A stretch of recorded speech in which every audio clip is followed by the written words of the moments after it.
Nah, jadi ini yang UTS tahun lalu ya berarti. Ah, ada 5 soal. Kalau kita lihat sih nggak terlalu rumit ya soalnya. Nah, kita kerjain dari yang nomor satu dulu.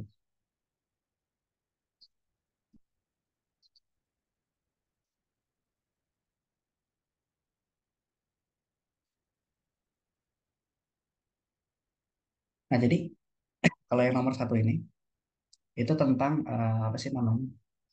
Tentang gaya elektrostatik. Kita punya 3 buah muatan gitu. Ki A, Ki B, sama Ki C. Ki A-nya itu negatif, Ki B-nya negatif, tapi Ki C-nya positif. Oke. Nah, terus si muatannya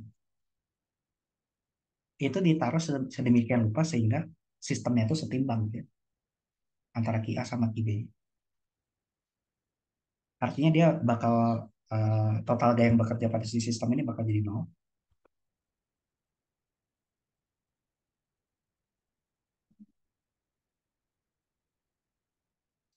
Nah, terus kita ditanya berapa gaya listrik yang apa sih namanya, besar arah dan gaya listrik pada muatan Ki A akibat muatan Ki B, gitu ya. Nah, jadi awalnya kita punya 2 muatan dulu, Ki A sama Ki B doang. Ki C-nya tuh belum ada, gitu ya. Nah, jadi pas kita punya Ki A sama Ki B, mereka kan terpisah sejauh L, kayak gini, gitu ya. Besar muatan Ki A itu adalah minus Ki, Ki B itu adalah minus 3 Ki, gitu ya. Maka dia dia dua-duanya negatif kan ya. Karena dua-duanya negatif, maka nanti si Ki A-nya ini bakal kedorong ke kiri, bakal tolak menolak ya. Terus Ki B-nya itu bakal kedorong ke kanan, gitu. Jadi nanti gaya yang dialami oleh muatan Ki A akibat muatan Ki B itu adalah arahnya ke kiri, dan besarnya bisa kita hitung pakai ini aja, K dikali Ki A dikali Ki B per L kuadrat, kayak gitu. Nah, karena apa sih namanya? Karena kita udah tahu bahwa dia bakal tolak menolak, jadi positif negatifnya nggak usah dimasukin ke sini nggak apa-apa. Yang jelas kita udah tahu bahwa arahnya ke kiri. Jadi nanti bisa kita tulis ini adalah F sama dengan K dikali Ki dikali 3 Ki dibagi L kuadrat, arahnya adalah ke minus itopi. Jadi minus itopi itu adalah vektor unit yang menunjukkan bahwa si gayanya itu ke kiri ya. Karena itopi positif adalah ke kanan, ke positif sumbu X. Berarti dapat F-nya itu adalah minus K dikali 3 Ki kuadrat dibagi L kuadrat itopi. Kayak gitu. Nah, ini adalah gaya F-nya. Bentar, agak ngelag ya. Wait, Kak mau nanya, kan itu ya. arahnya tuh I negatif ya Kak? Itu Ya, lihatnya dari yang Kia yang mana Kak? arahnya I negatif soalnya ini. Kan dia tolak menolak kan ya. Dua-duanya kan negatif nih. Ini negatif, muatannya ini juga negatif. Ya nggak? Karena muatannya negatif, ingat kalau kalau muatan sejenis dia bakal tolak menolak kan ya. Kalau dia tolak menolak, maka gayanya kemana? Di titik di muatan A ini, ke kiri kan? Gitu.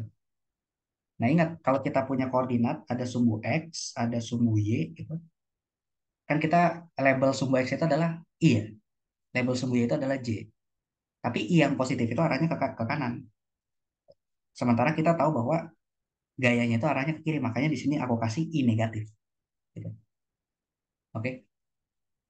Jadi gara-gara dia emang nggak gayanya ke kiri. Tapi kalau key-nya nggak usah dimasukin dari apa?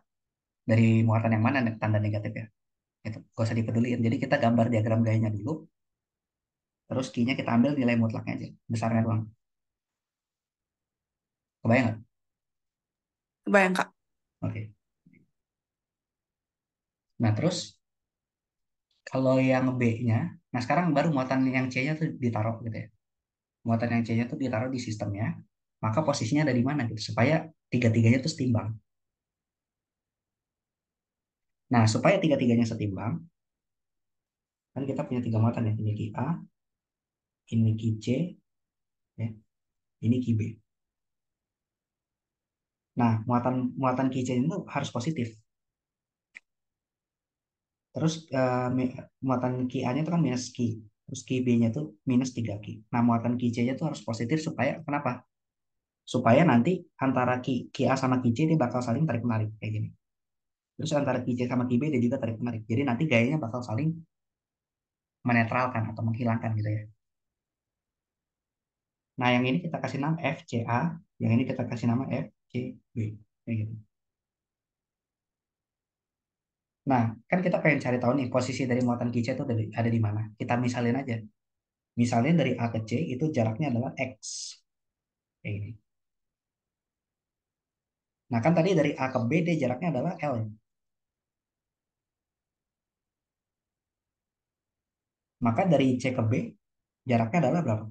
Sisanya kan ya, L dikurangin X kayak gitu. Nah, gaya total yang bekerja pada muatan C itu kan saling saling berlawanan kan ya. Karena dia satunya ke kanan satu ke kiri, maka gaya total pada muatan C itu adalah FCA atau FCB gitu ya. FCB dikurangin sama FCA.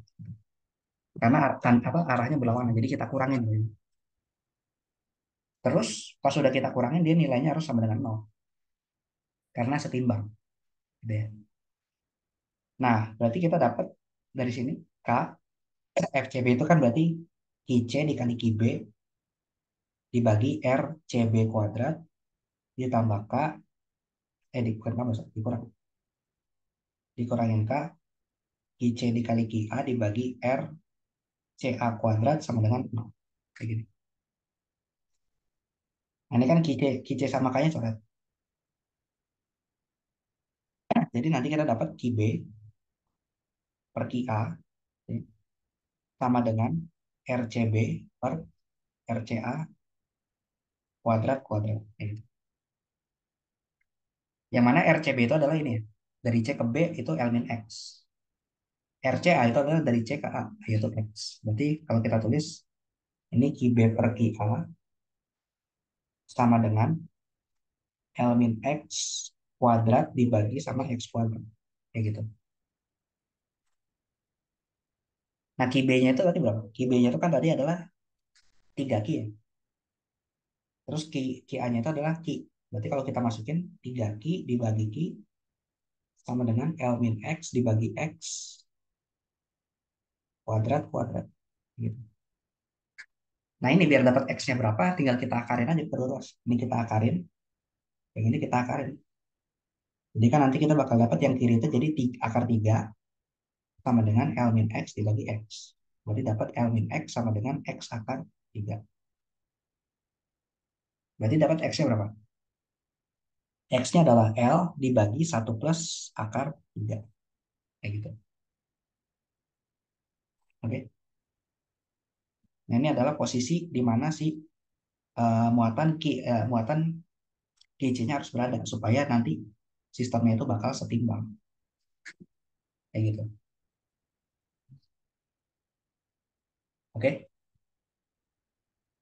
Nah, terus yang C-nya tentukan besar muatan C-nya berapa dinyatakan dalam Ki besar. Ki besar itu satuan muatan dari Ki A sama Ki B. Nah, ini bisa kita dapat dengan cara kita bandingkan eh, apa gaya antara si A sama si B-nya.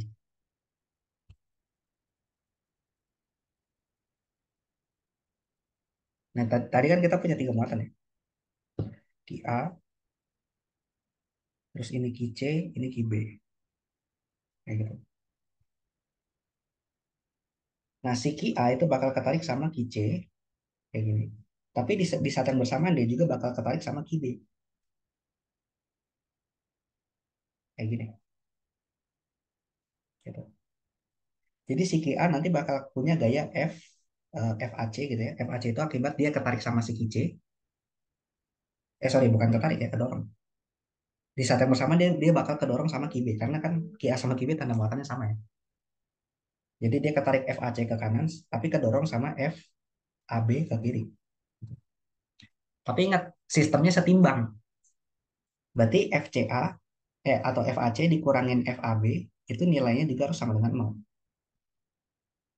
Karena diminta sistemnya adalah setimbang gitu. Setelah ditaruh muatan ketiga, jadi dia nggak bergerak. Pas muatan ketiga itu udah ditaruh situ. Jadi nanti kita dapat FAC sama dengan FAB. Yang mana FAC itu adalah K dikali Ki A dikali Ki C dibagi RAC kuadrat. Terus FAB berarti K dikali Ki A dikali Ki B dibagi RAB kuadrat. Nah ini K-nya coret, Ki A-nya juga dicoret. Berarti kita dapat Ki C itu sama dengan RAC dibagi RAB kuadrat gitu ya dikali sama Ki B. Kayak gitu.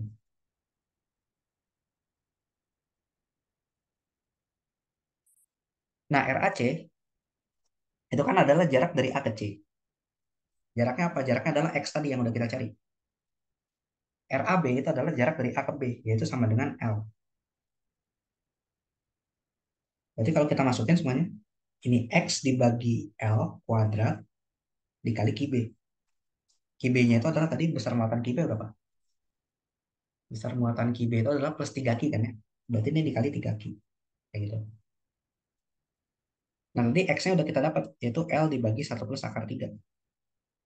Berarti L dibagi L kali 1 plus akar 3 dikuadratkan dikali 3 Ki.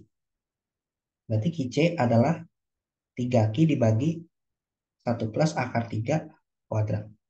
Kayak gitu. Nah, ini besar dari Ki C-nya, supaya si ketiga sistem muatan itu dalam kondisi setimbang satu sama lain.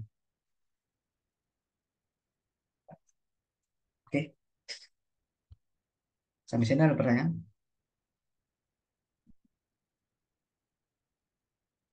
Belum ya? Belum ada, Kak. Oke, sip. Oke, kalau gitu kita lanjut ke nomor 2.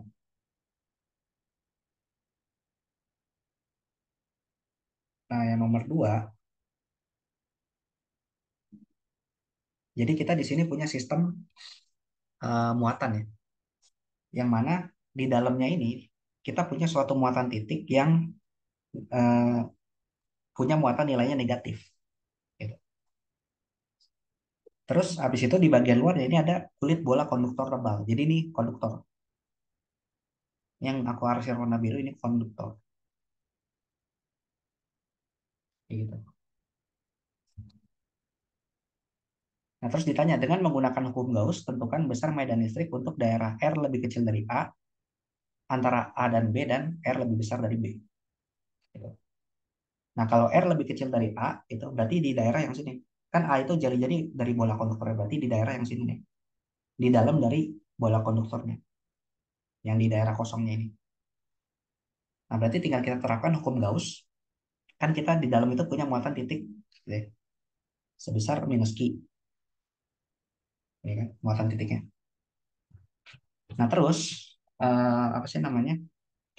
Kalau kita gunakan hukum Gauss berarti kita harus membuat suatu permukaan tertutup atau selimut Gauss yang bisa melingkupi si muatan titik ini. Karena sistemnya simetri bola, kita bikin permukaan Gaussnya bentuknya adalah bola juga. Bola berjari-jari R kecil. Yang mana R kecilnya itu masih lebih kecil daripada A. Jadi kalau kita gambar sistem keseluruhannya, ini muatan titiknya, ini kulit bola konduktornya, ya. Nah ini bola Gaussnya yang warna merah. Kalau pakai hukum Gauss berarti kita masukin integral E dot dA itu sama dengan Q n cos dibagi epsilon 0. Gitu ya. Nah, Q n cos-nya itu adalah muatan yang dibungkus sama si bola warna merah ini. Nah, bola warna merah itu kan dia ngebungkus muatan yang minus 4 mikrokolom itu kan ya. Yang muatan negatif titik di dalam itu, satu biji itu aja. Berarti maka Q n cos-nya adalah ya minus 4 mikrokulom tadi. Kayak gitu ya. Atau kita misalnya adalah minus minus Q. Oh, bukan minus Q. Minus minus Q1. Yang mana Q1-nya itu adalah 4 mikrokulom. Kayak gitu ya. Nah, terus karena dia simetrinya bola, maka integral E dot dA itu dia hasilnya bakal sama sama aja kayak E dikali dengan luas permukaan DA-nya itu jadi luas permukaan bola. Oke. Luas permukaan bola itu kan 4 pi R kuadrat. Gitu ya. Bola siapa? Bola dari permukaan Gaussnya. Selimut Gauss yang kita pakai buat ngebungkus muatannya. Jadi E dikali 4 pi R kuadrat.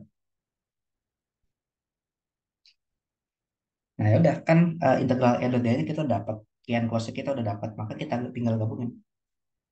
E dikali 4 pi R kuadrat sama dengan minus Q1 dibagi epsilon nol. Jadi nanti dapat E-nya itu adalah minus Q1 dibagi 4 pi epsilon nol R kuadrat. Gitu. Nah ini medan listriknya untuk daerah yang di sini. Nah terus untuk daerah yang kedua itu adalah R, R-nya itu antara A dan B. Berarti di dalam si kulit konduktornya di sini yang warna biru nih. Nah, karena daerah warna biru ini ada di dalam kulit konduktor, maka nanti medan listriknya otomatis nilainya bakal sama dengan nol. Kayak gitu. Karena itu udah sifat konduktor. Konduktor itu ingat sifatnya adalah medan listrik di dalam kulitnya itu bakal selalu sama dengan nol. Jadi nggak bisa kita hitung berapa. Pasti nol dia nilainya. Jadi langsung aja medan listriknya ini sama dengan nol di dalam konduktor. Oke. Nah terus untuk R lebih besar dari B, berarti daerah yang paling luar. Kalau daerah yang paling luar itu berarti kita sama aja kayak bikin bola Gauss, permukaan Gaussnya. Ini kan si muatan kecilnya. Terus ini si kulit konduktornya. Nah kita bikin berarti bola Gaussnya itu adalah jari-jarinya yang paling besar. Jadi kita ngebungkus seluruh sistemnya menggunakan si selimut Gauss tadi yang berbentuk bola. Nah ini jari-jari R, yang mana R-nya itu lebih besar dari B. Kayak gitu. Nah kalau kayak gini berarti Qn close-nya adalah Qn close itu kan muatan yang dilingkupi sama si bola Gauss ini. Berarti itu adalah sama aja kayak seluruh muatan yang ada di dalamnya.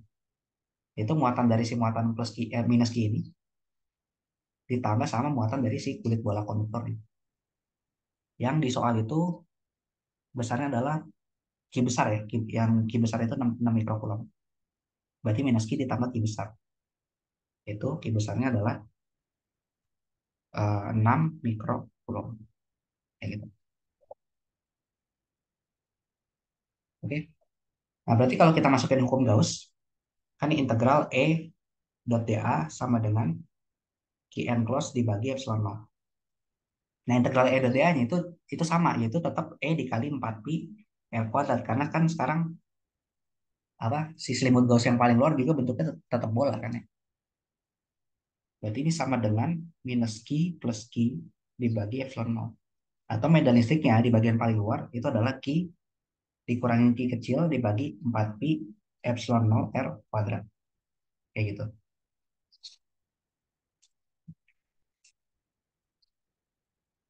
Oke. Nah, ini adalah medan listrik untuk tiap daerahnya.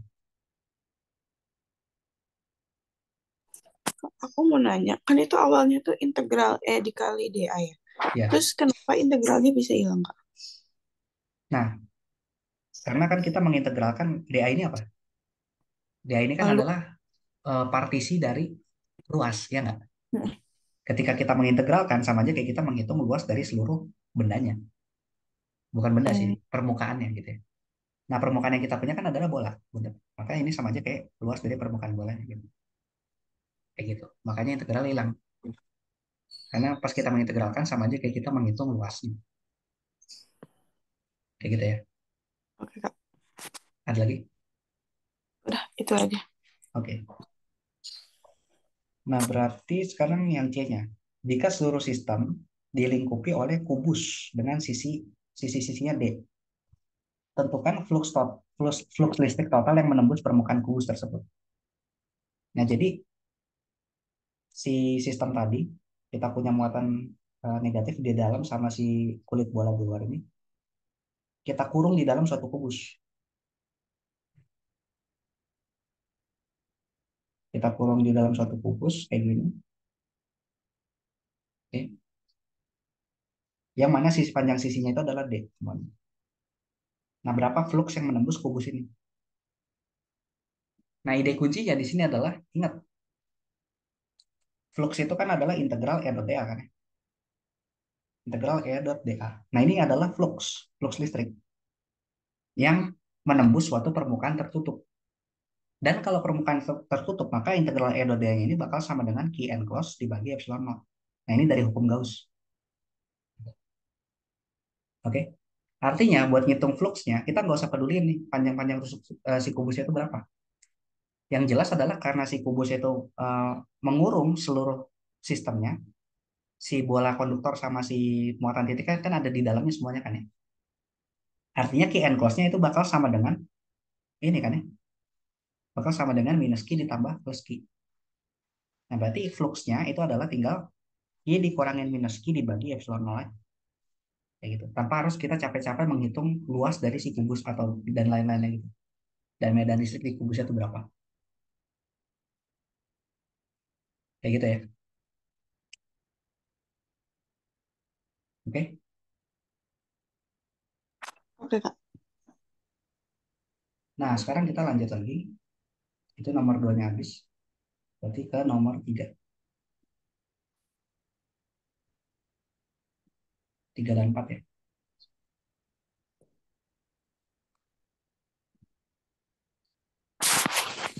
Nah, nomor 3 ini dia tentang rangkaian listrik.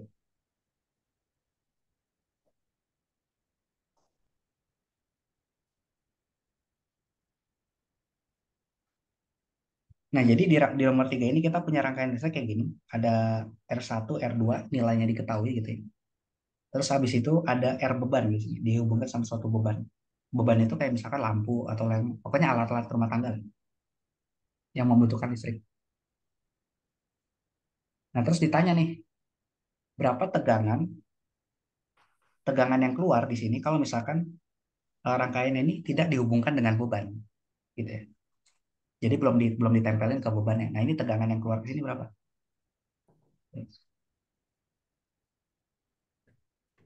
Nah, ini rangkaian kayak gini, ini adalah rangkaian yang kita sebut namanya voltage divider, pembagi tegangan. Jadi pembagi tegangan itu kita punya dua resistor, terus salah satu antara dua resistor itu kita hubungkan sama dua kaki. Ini kaki pertama, ini kaki kedua, kayak gitu. Nah, dua kakinya itu menuju ke mana? Menuju ke beban, ke rangkaian luar gitu ya. Nah, maka ini bakal apa sih namanya tegangan yang keluar itu adalah sama dengan tegangan voltage divider pada si R2-nya ini. Nah, karena kakinya dipasang di R2, maka tegangan yang keluar itu sama dengan tegangan pada baterai, ya, berarti epsilon. Bentar, tegangan pada baterai berarti epsilon dikali R2 dibagi R1 plus R2, kayak gitu. Nah, ini prinsip voltage divider. Kalau misalkan kakinya dipasangnya di R1, berarti V out-nya jadi epsilon dikali R1 dibagi R1 plus R2. Jadi yang bagian atasnya, pembilangnya ini bergantung si kakinya itu dipasang di mana bebannya. Kalau penyebutnya itu adalah penjumlahan seluruh apa sih hambatan kalau misalkan dia masih pada satu jalur yang sama, kayak gitu ya. Nah, berarti tinggal kita hitung aja nilainya. Tegangannya itu kan 120 volt. R1 R2 adalah 10 kilo ohm. Berarti 120 dikali 10 kilo ohm dibagi 10 kilo ohm tambah 10 kilo ohm gitu kan ya. Mhm. Berarti ini sama aja kayak 120 dikali 10 dibagi 20. Ya enggak? Kilonya Iya. habis. Gitu. Atau 120 kali setengah. Berarti nanti tegangan keluarannya itu adalah tinggal 60 volt aja. Kayak gitu. Oke. Oke, Kak. Nah, terus kalau yang B-nya, ketika rangkaian dihubungkan dengan lampu, maka besar tegangan keluaran akan mengalami penurunan. Tentukan nilai R beban terkecil yang dapat digunakan sehingga penurunan tegangan keluaran sebesar 20% dari penurunan tegangannya sebesar 20% dari tegangan keluaran lampu. Jadi ini kita pasangin lampu di sini dengan hambatannya itu adalah R beban. Kita nggak tahu ini nilai R bebannya berapa. Tapi gara-gara dia dipasang lampu, nanti tegangan tegangan outputnya, tegangan yang di R2 ini turun nilainya. Gitu. Nah pertanyaannya R-nya itu harus berapa supaya tegangannya turunnya cuma 20%. Kayak gitu ya. Nah berarti prinsipnya itu adalah si lampunya itu nanti bakal terpasang secara seri dengan si bebannya. Sorry, dengan si R2-nya ini.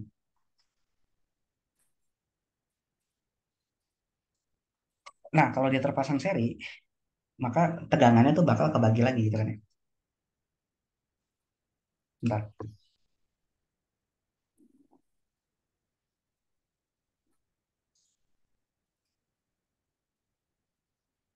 Nah jadi karena sekarang P out-nya itu menurun 20%, berarti sekarang setelah dia dipasang lampu, kita kasih nama V out aksen itu dia nilainya cuma sekitar 80% dari V out awal. Gitu. 80% dari V out awal. Oke.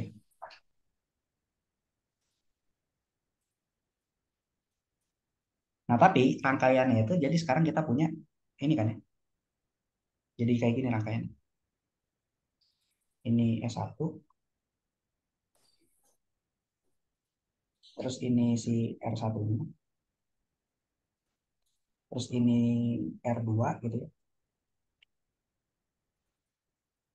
Nah, terus ini si beban kan, R3 kayak gitu.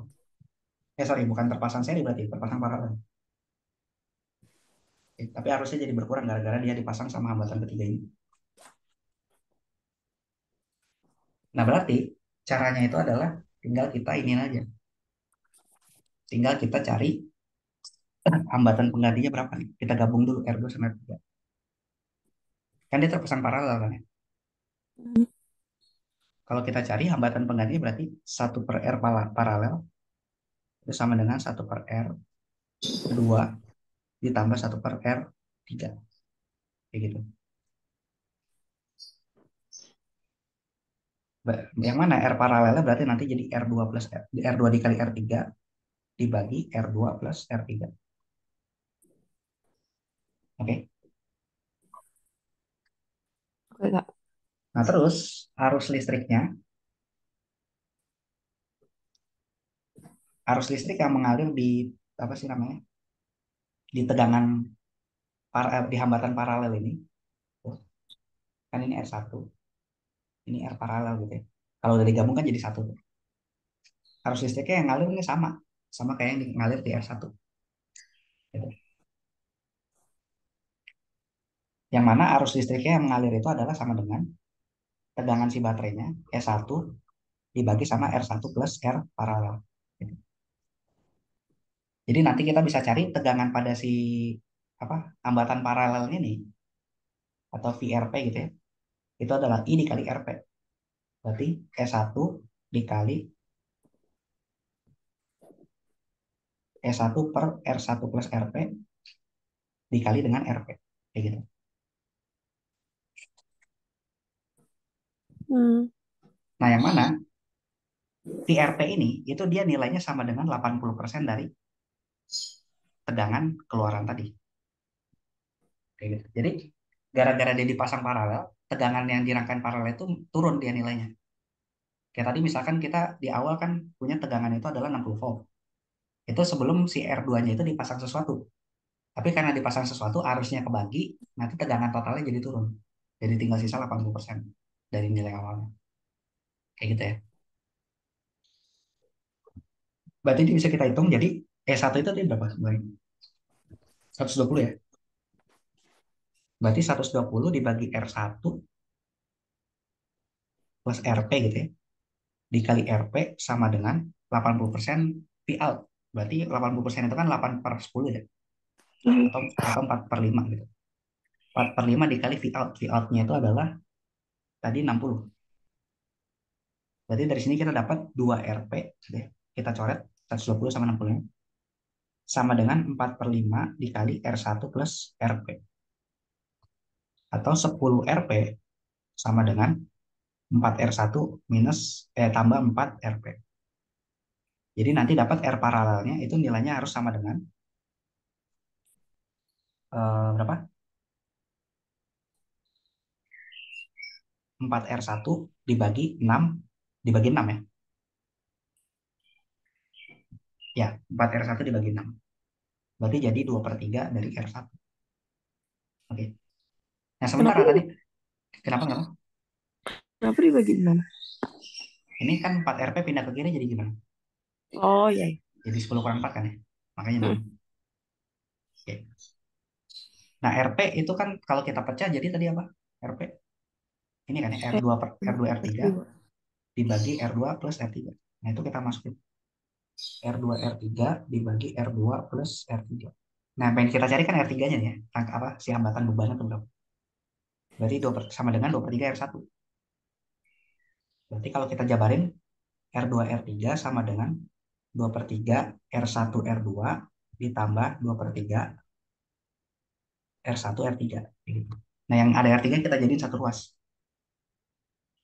Berarti R3 dikali R2 dikurangin 2/3 R1 sama dengan 2/3 R1 per R1 kali R2. Gitu. Berarti R3-nya dapat 2/3 R1 R2 dibagi R2 dikurangin 2/3 R1. Tinggal dimasukin angkanya. Berarti 2/3 dikali 10 kilo ohm dikali 10 kilo ohm dibagi sama 10 kilo ohm dikurangin 2/3 dikali 10 kilo ohm. Nanti dapat hambatan bebannya berapa? Tinggal hitung aja. Mhm. Oke.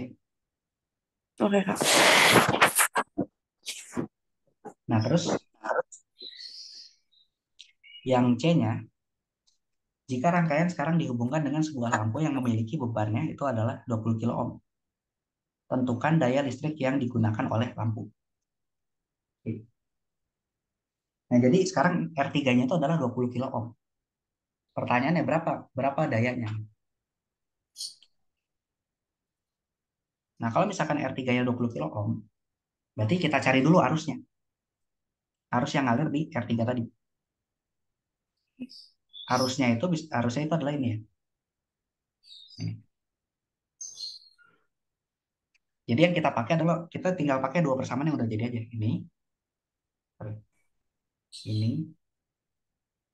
dua ini gitu ya. Sama satu lagi tadi RP-nya. RP-nya itu adalah RP-nya itu adalah ini ya. R2 dikali R3 Mhm. dibagi R2 plus R3.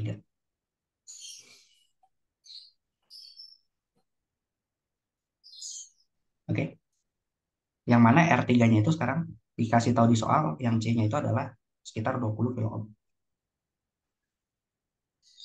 Nah, R3 dimasukin ke sini kita dapat RP, RP dimasukin ke sini kita dapat I dimasukin ke sini kita dapat VRP.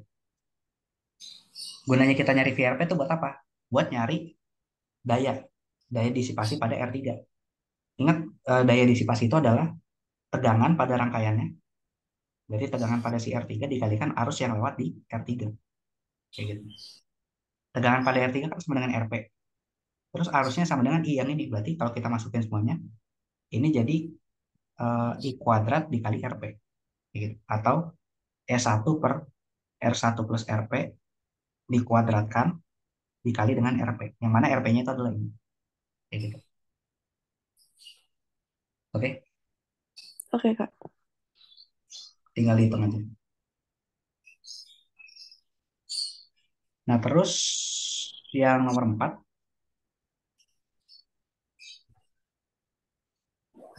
yang nomor 4 itu,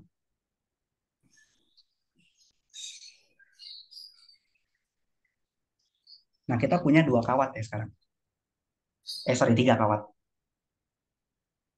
Tiga kawat, terus dia kawat satu, oh, sorry. Sebuah kawat lurus sangat panjang. Oh, ini ada dua kejadian ya, sorry. Ini gambar satu ini untuk poin yang nomor nomor A ini. Kalau gambar dua itu untuk yang B sama C. Nah, di poin yang A kita cuma punya satu kawat dulu awalnya. Yang arus listriknya adalah 2 ampere. Terus apa sih namanya? dia di sampingnya itu ada titik P gitu ya, yang jaraknya itu adalah 7 cm. Eh, jaraknya adalah R doang ya. Terus kita disuruh mencari dengan menggunakan hukum Ampere berapa besar dan arah dari medan magnet pada titik P ini di sini. Nah, ini berarti tinggal kita gunakan hukum Ampere. Kalau pakai hukum Ampere kan kita ketika punya kawat panjang kayak gini, yang panjangnya tak beringga, terus arusnya itu arahnya ke atas, maka nanti bakal ada medan magnet yang mengelilingi kawatnya kan ya, mengelilingi kawatnya. Jadi ada medan magnet yang muterin si kawat. Nah, muternya kemana? Muternya itu arahnya mengikuti aturan tangan kanan. Oke. Jadi aturan tangan kanan ini gimana? Jadi jempol kita itu jadi arah dari arus listriknya. Terus empat jari yang lain itu arah dari arah genggaman empat jari kita gitu ya. Itu jadi arah dari putaran medan magnetnya. Kayak gitu. Ini pakai tangan kanan tapi ya. Nah, kalau pakai tangan kanan berarti kan jempol kita arahnya ke atas gitu ya. Mhm. Jempol kita ke atas terus tangan kita menggenggamnya gimana? Kayak gini kan ya. Yang ini terus Iya. muter ke belakang kawatnya, ke depan lagi kayak gitu. Nah, artinya titik P itu kan letaknya di sebelah kanan kawat di sini. Mhm. Berarti medan magnetnya itu arahnya lagi masuk ke dalam bidang. Jadi kita keselamatan cross kayak gini. Nah, ini arah dari medan magnet di kawat yang pertama. Oke, nah arahnya jadi udah jelas ya. Masuk ke dalam bidang. Besarnya gimana? Besarnya kita tentukan pakai integral B dot ds itu sama dengan mu 0 dikali I n close. Kayak gitu. I n close itu adalah arus yang dilingkupi sama si lintasan dari medan magnet ini. Lintasan dari ini kan lintasan tertutup ya, karena dia nggak bentuk lingkaran ya nggak? Jadi muter-muter Mhm. gitu. Nah kalau kita lihat di dalam sini kan cuma ada satu arus saja kan ya, yaitu Mhm. sebesar I1 sama dengan 2 ampere. Berarti IN close-nya itu adalah sama dengan I1 yaitu sama dengan 2 ampere. Kayak gitu. Oke. Oke, Kak. Nah, terus integral B dot ds itu jadi apa? Nah, kan kalau tadi di hukum eh, Gauss, integral E dot dA, dA-nya itu kan adalah partisi dari luas ya. Mhm. Berarti kalau ketika kita integralkan, kita sama aja kayak menghitung luas total. Nah, kalau di sini, di hukum Ampere, integral B dot ds itu sama aja kayak ds-nya itu partisi dari panjang lintasan yang melingkar ini. Jadi ketika kita hitung integralnya, sama aja kayak kita menghitung seluruh panjang dari lintasan melingkar ini. Atau panjang dari lingkaran ini kan sama aja kayak keliling lingkaran, ya nggak? Mhm. Iya. Berarti berarti B dikali 2pi dikali R. Nah, 2pi R ini adalah keliling lingkaran, panjang lintasan. Nah, tinggal kita gabung. Berarti kita dapat nanti medan magnetnya B dikali 2pi R itu sama dengan mu 0 dikali 2 ampere. Berarti B-nya adalah sama dengan mu 0 dibagi pi dikali R. Kayak ini. Nah, ini adalah medan magnet akibat kawat yang pertama ini. Kayak gitu. Mhm. Nah, terus kalau di soal yang keduanya, sekarang kita ada kawat kedua. Oke. Kawat keduanya itu terpisah sama kawat pertama sejauh sejauh L. Dan kita nggak tahu L-nya itu seberapa jauh gitu ya.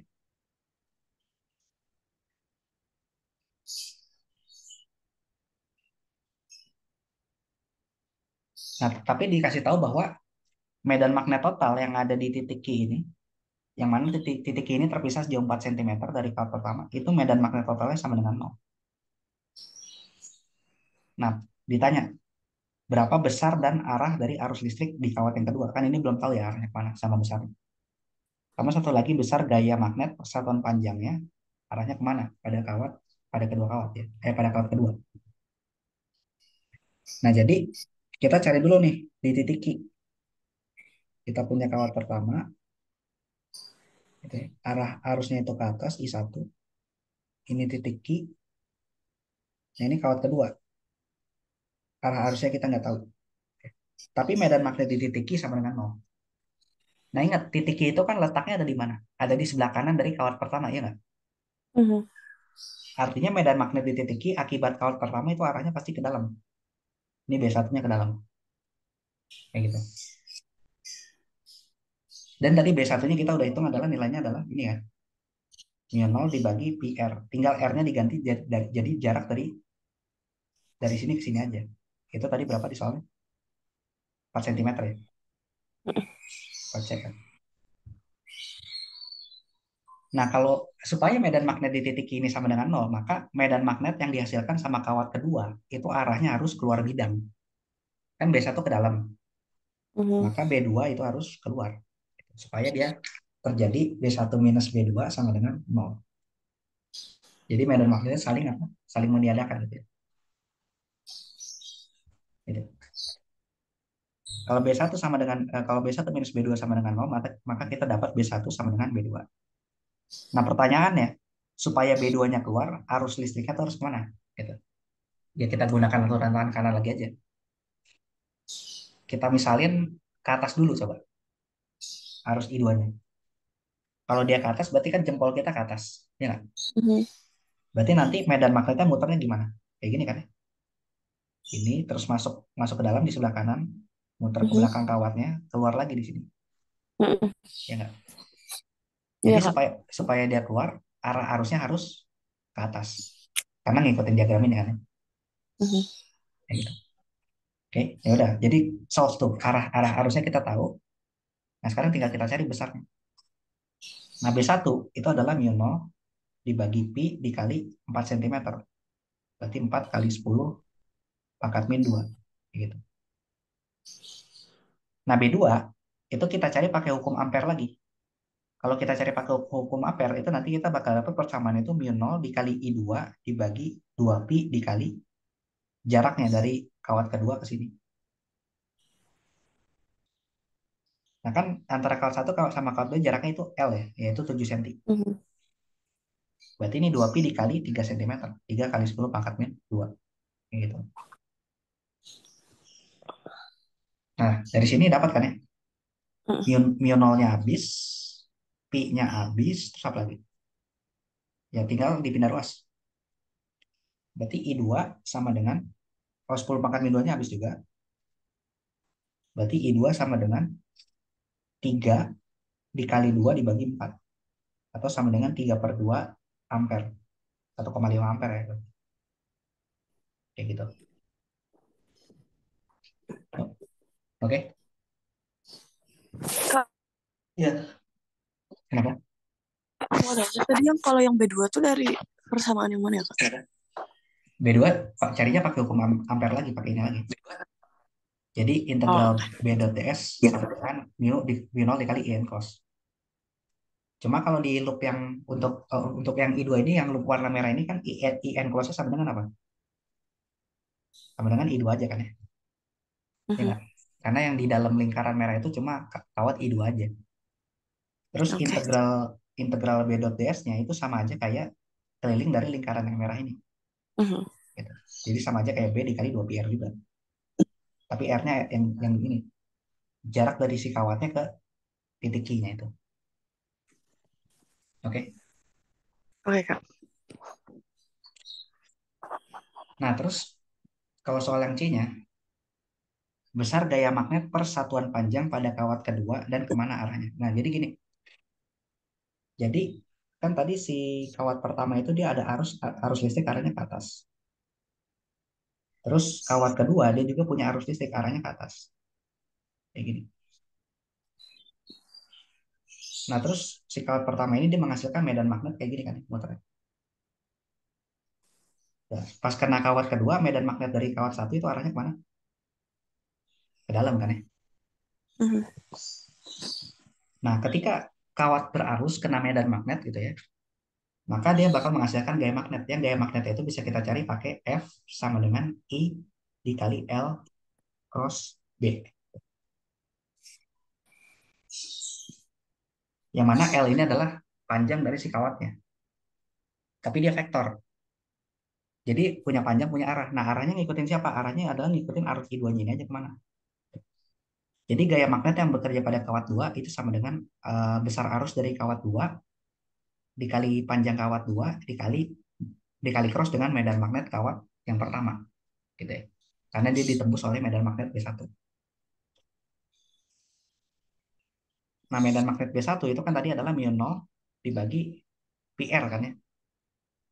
Yang mana R-nya itu jarak dari kawat satu ke titik yang pengen diukur medannya. Kan jaraknya sama aja kayak jarak antar kawat ini kan, Mhm. yaitu L. Berarti ini mu nol dibagi PL. Kayak gitu. Nah, terus arah arah gayanya kemana? Kita gunakan aturan tangan kanan lagi. Nah, aturan tangan kanan untuk gaya magnet itu adalah kayak gini. Jari jempol itu sama aja kayak arah arus. Terus empat jari yang lain dilurusin gitu ya. Empat jari yang lainnya dilurusin, jangan ditekuk. Itu adalah sama kayak arah dari medan magnet. Jadi nanti arah dari telapak tangan itu adalah arah dari gaya magnet. Kayak gitu. Hmm. Nah, kalau di kasus kita kan arusnya ke atas, berarti jempolnya dikatasin tangan kanan kita. Terus medan magnetnya masuk ke dalam bidang, berarti empat jari kita arahin lurus masuk ke dalam layar laptop. Mhm. Berarti telapak tangannya kemana? Ke Ke kiri atau dalam, kanan? Pak. Kok ke Eh, dalam? Ke kiri atau kanan? oh, hmm, Coba jempol kamu ke atasin, tangan kanannya. ya, Empat jarinya arahin ke layar laptop. Nah, telapak oh, tangan kamu kemana? ke kiri. Ke kiri kan ya? Nah, berarti gaya magnetnya arahnya ke kiri. Kayak gini. Nah, ini gaya magnet. Kayak gitu. Ya udah kan kita udah tahu nih gaya magnetnya arahnya ke kiri. Jadi kita bisa ngitung tinggal nilai skalarnya aja. Atau besarnya aja. Yaitu F2 sama dengan I2 dikali L dikali B1. Tapi kan yang ditanya itu adalah gaya persatuan panjang. Jadi L-nya dibagi ke F-nya. Jadi F2 per L. F2 per L itu adalah gaya persatuan panjang. Gitu. Nah, ini sama dengan I2 dikali B1. Nah, I2-nya tadi kan kita udah hitung ya, 3/2 ampere. Terus Mhm. B1-nya itu adalah mu nol dibagi sama pi dikali R. R-nya adalah sama dengan L, yaitu 7 cm Mhm. tadi. Nah, ini tinggal dimasukin aja angka-angkanya. Mu nolnya itu 4 pi kali 10 pangkat pangkat min 7 gitu ya. Bentar. Kayak gini. Nanti dapat gayanya berapa? Kayak gitu. Oke. Ya, Kak. Nah,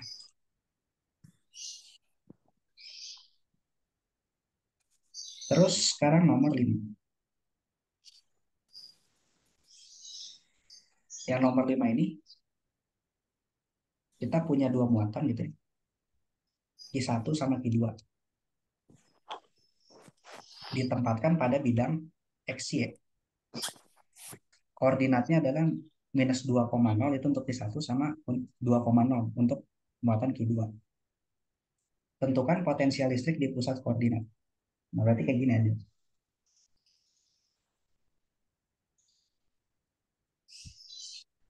Nah, ini kan kita punya Q1 besarnya adalah 2 mikrokulom, terus posisinya ada di minus 2,0 ya. X-nya 2, Y-nya 0 gitu. Terus Q2 itu besarnya minus 2 mikrokulom, posisinya di X sama dengan 2, Y-nya sama dengan 0,2. Jadi kalau kita gambarnya kayak gini. Ini X sama dengan 0, yang ini Q1, yang ini Q2. Oke. Nah, kita diminta nyari potensial listrik di pusat koordinat. Nah, ini kan cuma sistem dua muatan titik aja ya. Ingat, potensial listrik untuk muatan titik itu bisa kita cari pakai K, I per R aja kan ya. Mhm. Nah, berarti di pusat koordinat ini ada dua potensial. Potensial akibat muatan satu berarti kaki satu per R satu, sama muatan dua kaki dua per R dua.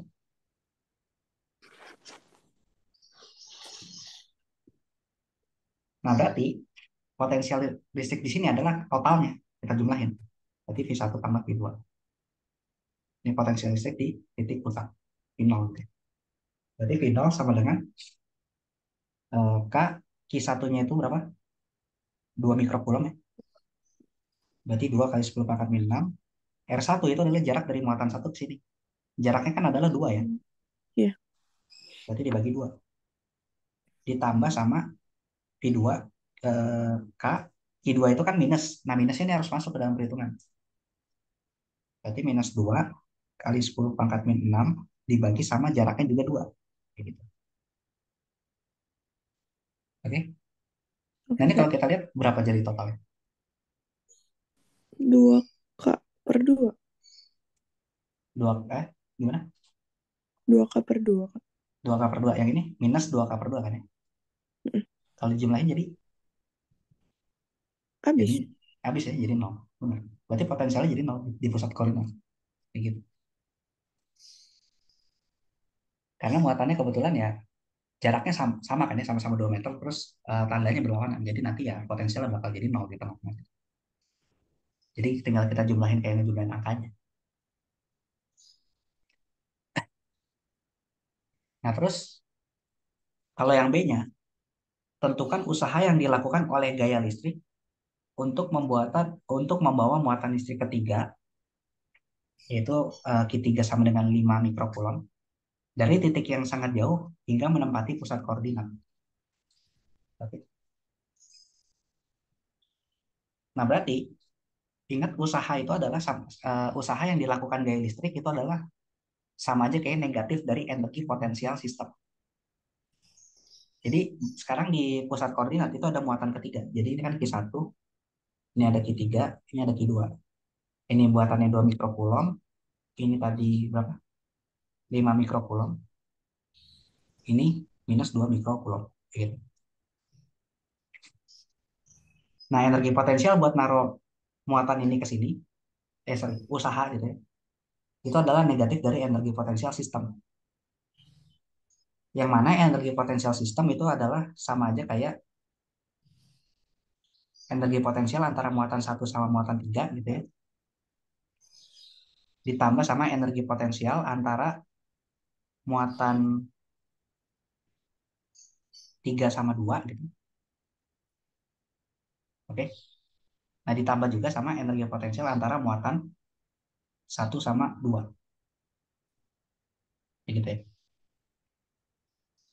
Nah, berarti ini minus dari energi potensial muatan satu sama 3 itu berarti K Q1 Q3 per R13 tuh, ditambah K Q2 Q3 per R23, ini ditambah K Q1 Q2 per R12.